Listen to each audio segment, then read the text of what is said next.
Marion Maréchal, les dernières nouvelles de ces jeunes, de ces couteaux et les réponses apportées après le drame de Nogent.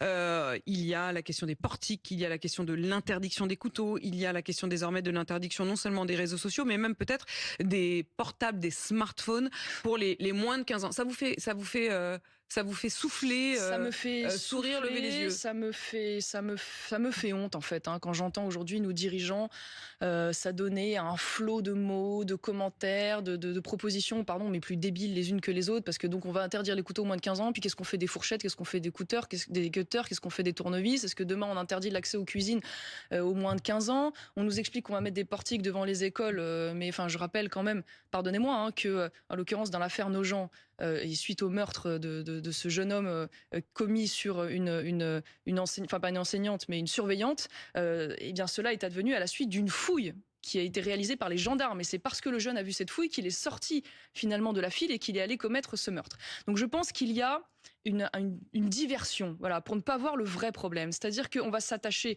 aux outils, en oubliant que, en l'occurrence, c'est pas le couteau qui est le coupable, mais c'est la personne qui est derrière. Donc concentrons-nous sur la personne, le délinquant et le criminel. En n'oubliant pas que l'ultra sécurisation matérielle ne règle pas tous les problèmes. Regardez par exemple les commissariats qui sont avec des portiques, qui sont avec des vidéosurveillances, ça n'empêche pas les attaques au mortier. Et quand quelqu'un est déterminé à attaquer, il attaque.